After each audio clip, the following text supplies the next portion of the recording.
இணைய நண்பர்களுக்கு வணக்கம். ஜோதிட சாஸ்திரத்துல விதிகள் விதிவிலக்குகள் இருக்கு. இருந்தாலும் கணிதத்தையும் அறிவியலையும் இணைத்து நுணுக்கமான விதிகளின்படி ஒரு மனிதரோட எதிர்கால வாழ்க்கையை சொல்லக்கூடிய மிக அற்புதமான கலை இந்த ஜோதிட கலை. இது தனி மனிதரோட குணாதிசயங்கள், அவருடைய வாழ்க்கை சம்பவங்கள் மற்றும் அவருடைய உடல் ஆரோக்கியத்தை கூட முன்கூட்டியே தெரிவித்து ஜாதகர்களை மனதளவில் திடப்படுத்தி நன்மையோ தீமையோ முறையா அனுபவிக்கக்கூடிய எதிர்கால பலன்களை சொல்லக்கூடியதுனால இந்த ஜோதிட கலைக்கு மிகச்சிறந்த வரவேற்பு இன்றளவும் இருக்கு. நவீன காலங்களில் சோசியல் மீடியாவில் ஜோதிட கலைக்கு இருக்கிற முக்கியத்துவம் அதனுடைய படிப்படியான வளர்ச்சியையும் தீவிரத்தன்மையும் எடுத்துக்காட்டுறதா இருக்கு. அந்த வகையில் இன்று நாம் காணக்கூடிய கிரக சேர்க்கை புதன் செவ்வாய்.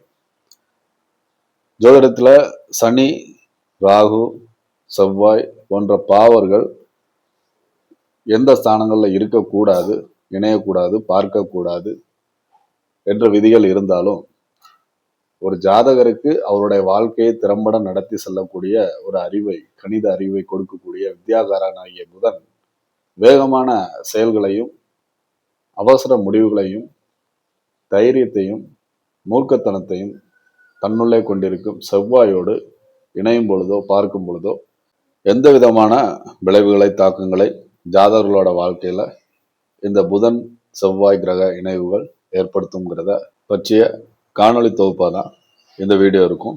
தாங்கள் இதுவரை அளித்து வரும் அன்பிற்கும் ஆதரவிற்கும் என்றென்றும் கடமைப்பட்டிருக்கிறேன். பதிவு பிடிச்சிருந்தா லைக் பண்ணுங்க.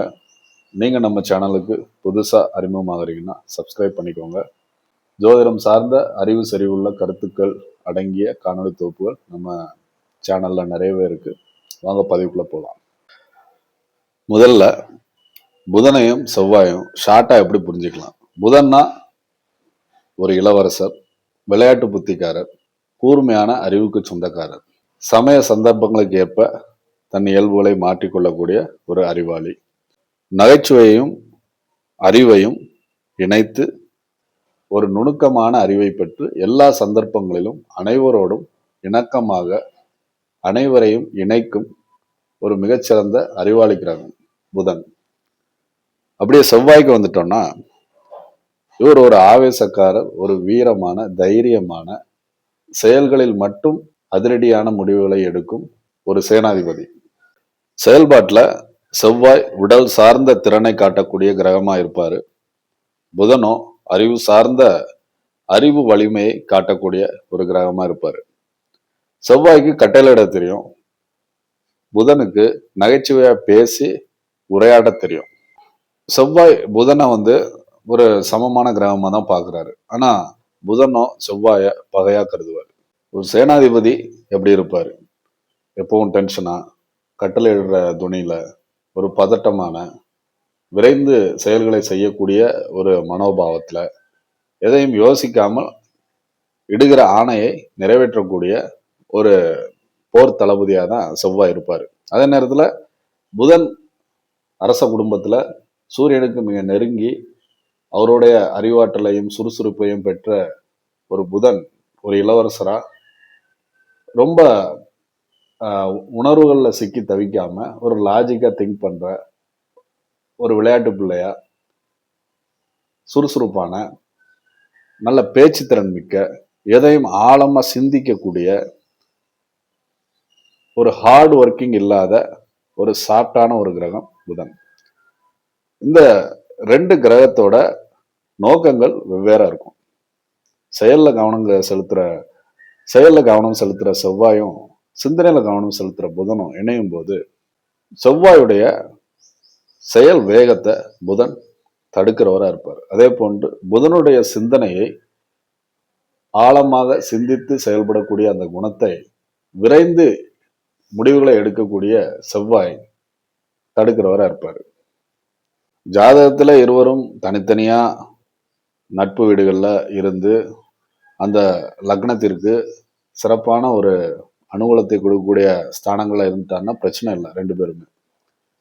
ஆனா ரெண்டு பேரும் ஒருத்தருக்கு ஒருத்தர் பார்த்துக்கிட்டு இந்த கிரகத்தோட தசாபுக்திகள் குறிப்பிட்ட ஜாதகரோட வயது வரம்புகள்ல வரும் பொழுது ஜாதகரை சிந்திக்க விடாம முரட்டுத்தனமான செயல்கள்ல ஜாதகர் ஈடுபட்டு சுற்றத்தாரையும் தொழில் செய்கிற இடங்கள்லையும் உத்தியோகங்கள்லையும் ஒரு அவப்பெயரை எடுக்கக்கூடிய, திருமண வாழ்க்கையில வாக்குவாதம் பண்ணி அதனால கலத்திரத்துக்கிட்ட ஒரு அண்டர்ஸ்டாண்டிங் இல்லாத தன்மையும் கொடுக்கக்கூடிய நிகழ்வுகளை எல்லாம் இந்த கிரக இணைவுகள் ஏற்படுத்தும். செவ்வாய் எப்போதுமே ஒரு நெருப்பு கிரகம். புதன் காற்று தத்துவத்தை கொண்ட ஒரு கிரகம். நெருப்பு கொழுந்து விட்டு எரியும் போது அதை தூண்டக்கூடிய மிக இயல்பான மிதமான காற்று சிறந்த ஒரு விஷயமா இருக்கும். ஆனா மிக அதிகமான காற்று வீசும் பொழுது அந்த நெருப்பையே அது அணைத்து விடும். இது எப்படி சொல்ல வர்றேன்னா, ஜாதகத்துல செவ்வாயோட புதன் வலிமையா இருக்கும்போது அதே நேரத்தில் இந்த செவ்வாயும் புதனும் சம்மந்தப்படும் போது செவ்வாயோட செயல் வேகம் பாதிக்கப்படும். எப்பவும் ஜாதகர் ஓவர் திங்கிங் பண்ணிக்கிட்டே ஒரு ஒரு விஷயத்த செய்யறதுக்கு முன்னாடி மிக அளவுக்கு அதிகமான சிந்தனை அந்த செயலோட தரத்தை பாதிக்கும். அதனாலதான் ஜாதகத்துல செவ்வாய் புதன் காம்பினேஷன் வரும்போது ஜாதகர் முடிவெடுக்கிறதுல ஒரு பதட்டமான ஒரு ஸ்திரத்தன்மை இல்லாம இருக்கும். சில ஜாதகங்கள்ல பாத்தீங்கன்னா செவ்வாயோட வலிமை அதிகமா இருக்கும். புதன் வலிமை குன்றினவராக இருப்பார், அஸ்தங்கமா இருப்பாரு. பாவ கிரகங்களோட இணைந்து மறைவு ஸ்தானங்கள்ல இருக்கும் பொழுது செவ்வாயோட பார்வை, உச்சம் பெற்ற செவ்வாயோட பார்வையோ வலிமை உடைய செவ்வாயோட பார்வையோ புதனுக்கு கிடைக்கும் பொழுது இல்லை இணையும் பொழுது ஜாதகர் அவசரப்பட்டு பேசக்கூடியவரா, செயல்படக்கூடியவரா, எல்லா விதமான சந்தர்ப்பங்களையும் சூழ்நிலைகளையும் இருப்பார்.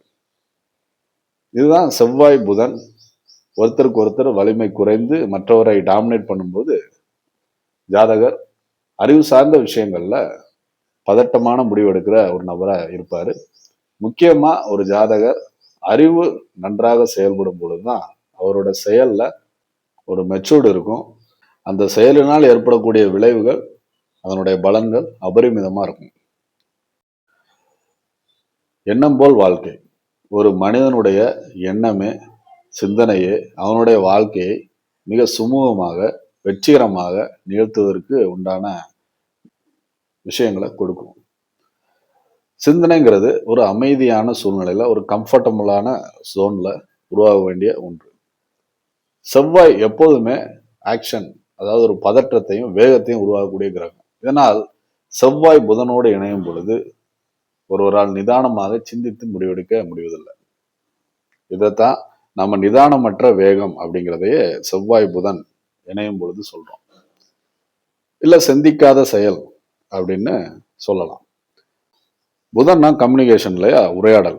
புதன் தான் இருக்கக்கூடிய சேரக்கூடிய கிரகங்களோட இணைந்து தன்னுடைய இயல்புகளை மாற்றிக்கொள்ளக்கூடிய ஒரு நடுநிலையான ஒரு பச்சோந்தி கிரகமா இருந்தாலும் இவர் சுக்கிர அணியில வர்றதுனால, செவ்வாய் குரு அணியில வர்றதுனால இயல்பாகவே இந்த இரு அணியில் உள்ள கிரகங்களுக்கு இடையே ஒரு பகைமைத்தன்மையும் எதிர்மறையான குணங்களும் இருக்கும். புதன் செவ்வாய் சேர்க்கை ஜாதகத்துல எந்த வீட்டுல அமைகிறதோ அதை பொறுத்து அதனோட பலன்கள் மாறுபடும். இது சில நேரங்கள்ல ஒரு நல்ல வெற்றியை கொடுக்கும். சவால்களை முறியடித்து ஜாதகர் சாதிக்கக்கூடிய நிலைமைகளை இப்போ உள்ள நவீன காலங்கள்ல இந்த கிரக சேர்க்கை நன்மையை ஏற்படுத்தும் அப்படின்னு சொல்லலாம். லக்னத்துல புதன் செவ்வாய் இணைவு இருந்துச்சுன்னா, லக்னம் என்பது ஜாதகரோட சிந்தனை, செயல்பாடு, அவருடைய ஆயுள் ஆரோக்கியத்தை குறிக்கும். பொதுவா புதன் லக்னத்துல திக்பலம் பெறதுனால ஜாதகர் மிகுந்த அறிவுத்திறனோட இருப்பார். அதே சமயம் முன்கோவியாவும் இருப்பார். ஏன்னா செவ்வாய் லக்னத்துல இருக்கிறதுனால இவர்கள் எடுக்கிற முடிவுகள் பெரும்பாலும் ரொம்ப அவசரமானதா தான் இருக்கும்.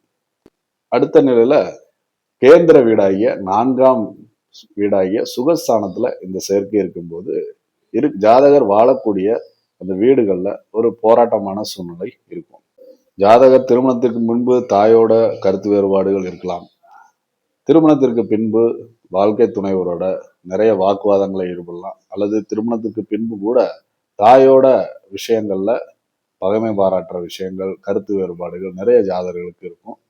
புதன் செவ்வாய் இணைவு சுகஸ்தானத்துல இருக்கும் பொழுது வீட்டுல எப்போதுமே ஒரு பதட்டமான சூழல் இருக்கும். 7ஆம் வீட்டுல இந்த சேர்க்கை இருந்துச்சுன்னா திருமண வாழ்க்கையில கடுமையான சவால்களை கொடுக்கும். பேச்சில் உள்ள கடுமை, விட்டு கொடுக்காத தன்மை, தம்பதிகளிடையே நிறைய வாக்குவாதங்களை உண்டு பண்ணி அதன் மூலம் கோர்ட்டு கேஸு, டைவர்ஸ் இந்த மாதிரி போகக்கூடிய சூழ்நிலை வரும். பொதுவாகவே செவ்வாய் புதன் இணைவு பார்வை விவாகரத்து என்ற ஒரு நிலைக்கு ஜாதகரை தள்ளக்கூடிய விஷயமா இருக்கும். பூர்வ புண்ணியஸ்தானம் என்று அழைக்கப்படக்கூடிய புத்திஸ்தானமாகிய 5ஆம் வீட்டுல புதன் செவ்வாய் இணைவு இருந்துச்சுன்னா ஜாதகரை மிக வேகமா விஷயங்களை கற்றுக்கொள்ளக்கூடிய திறன் படைத்தவரா இருப்பார். கற்பூர புத்தின்னு சொல்லுவாங்க. ஆனா 5ஆம் இடம்ங்கிறது காதல் ஸ்தானத்தையும் குறிக்கிறதுனால காதல் விஷயங்கள்ல இவங்க எடுக்கிற அவசர முடிவுகள் ஒரு காதல் தோல்வியில முடியறதுக்கும் வாய்ப்பு இருக்கும். இதே இது திருவோண வீடாகிய 9ஆம் வீட்டுல இருக்கும்போது தந்தையாரோட அல்லது தன்னுடைய குரு ஆசிரியர்களோட ஒரு கருத்து மோதல்கள் ஏற்படும்.